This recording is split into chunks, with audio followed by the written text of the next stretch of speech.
every skydiver worth anything has got one of these in their bathroom right next to the toilet so that they can dream and wish and spend money while they're on the golden throne, right? Hopefully, we want people buying equipment, not toilet paper from us. So. Well, but I mean, come on, how many orders come when people are in that relaxed moment? Strangely enough, you would think in today's world with iPads and smartphones and everything else that no one needs a catalog anymore, but the people do love it, and that's, I think, right up the catalog watching alley place of viewership. Yeah, well, like when you were a kid, you laid down by the heater and you read through the wish list catalog, the Sears Roebuck catalog. Mm-hmm. This is the adult version. Exactly, and hopefully they're checking off, not just 1 and 2 things, but maybe 5, 10, 20. So what's happening new and exciting? One and all. What's new and exciting with what you guys have going on at Paragear? Well, again, every year we try and throughout the year we always bring in new products. So if you didn't get a catalog until the end of the year, or you got it right at the beginning and it doesn't quite have maybe something you've seen, you can go to paragear.com and see all the newest stuff that comes out. This year at the PIA, I've seen a lot of new helmets. Seems to be a really big trend in skydiving for... Yeah, helmets are hot this year. Yeah, head protection, and then obviously with smaller cameras. I saw a new camera called the Reflex. It just came out. Very small. Oh, the little replay?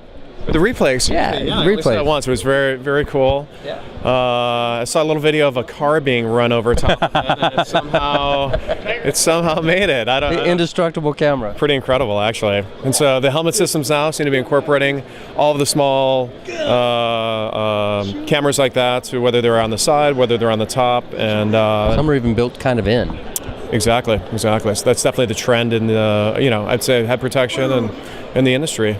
Excellent. Seeing a lot of new rigs, but the one thing I've noticed at this show that surprised me is the number of classic accuracy rigs that people are coming out with. That seems to be the other hot topic, helmets and classic accuracy. Mm-hmm. Yeah, I mean, classic accuracy is, in the U.S., obviously it's declined. In Europe and other places in the world, I don't know, it always has that base. So I guess if you're going to come out with a new rig, you might as well cater to a base that's still there. I mean, it might be small, but there are people that want something that's maybe a little bit different, more comfortable, more this, more that. Well, it seems like there's more competitors coming into it, which is, again, surprised me a little bit. I've wondered if maybe it's because it's now style and accuracy are separate things, but I mean, there are 4 rig manufacturers, for example, all launching new classic accuracy rigs this year. It's just... Maybe there's a new trend. I mean, we did have Jarrett Martin at Nationals this year. He's a new style and accuracy guy, classic accuracy guy. I was just wondering if he's coming up. But anyway, so you got the camera stuff, the new catalog.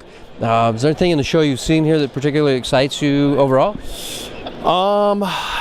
Yeah, it's kind of hard to say. I mean, there's stuff that's been around for a long time, revisions of equipment, I guess. So I wouldn't really say maybe so much something that's new, groundbreaking, but constant refinement of something, which is kind of nice to see.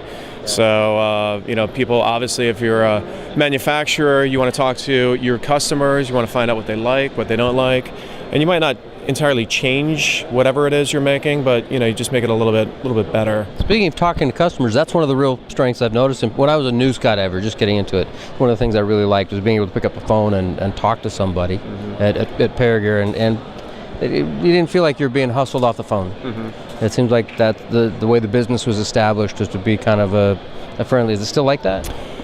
It's our 53rd year of being in business, so I guess that alone would maybe say a thing or two.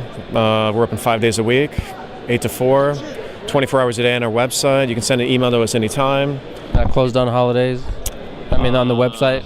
Well, not for you, Doug. Thank you. One thing I did want to say too, especially to aspiring young photographers, in case you don't know this, this is a place where you can very first get published. You guys have always been taking the very best in skydiving photography, regardless of the name behind it, and publishing some awesome shots, like the one that's on the cover here, and we see some.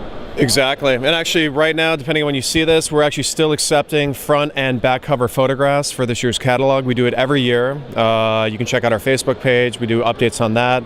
We offer $500 for each photograph. So last year, Mike McGowan took the front cover. Brian Buckland, which we actually did a little something different last year. We took a photograph. Normally, instead of the vertical format, we put it along the horizontal. And $500 later, both guys were both pretty happy. Boy, McGowan's had an awful lot of presence and placement in your book. He's been around a long time, yeah. And he's got some skill. Some amazing skill. Yeah, exactly. Nice. Well, before we walk away, is there anything you want to say to your customers out there in the land of the internet? Well, for those of you that were not able to make it to the PIA, hopefully we'll see you in a couple years. In between that time, give us a call at any time, and we'll be more than happy to help you out with anything you need. Great. Curt, thanks for taking a few minutes. I know you're busy here at the show. Appreciate it, Doug.